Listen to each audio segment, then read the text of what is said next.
بھارتی میڈیا کے مطابق ریاست اتر پردیش میں انتخابات کا دورہ اور اس دوران بی جے پی کے رہنما کی ایک ویڈیو وائرل ہوئی ہے جس میں وہ مسلمانوں کو کھلے عام دھمکیاں دے رہے ہیں۔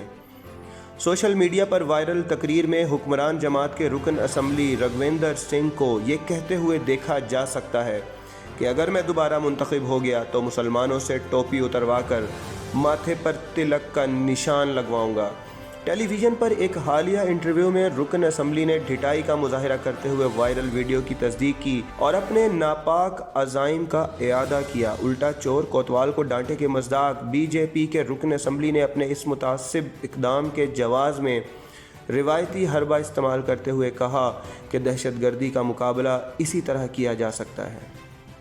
سرکار کی ناقص پالیسیوں کے باعث الیکشن میں جیت کے لیے حکمران جماعت کے ارکان کے پاس ہندو جذبات کو اکسانے کے علاوہ کوئی اور حربہ نہیں بچا ہے۔ ادھر کرناٹک میں اسکولوں اور کالجوں میں حجاب پہننے پر پابندی کے خلاف مظاہروں کا سلسلہ ملک گیر ہو گیا۔ بی جے پی کی حکومت میں اقلیتوں کے لیے زمین تنگ ہوتی جا رہی ہے اور جنونی انتہا پسند ہندوؤں کے شر سے خود ہندو برادری کے دلت بھی محفوظ نہیں رہے ہیں۔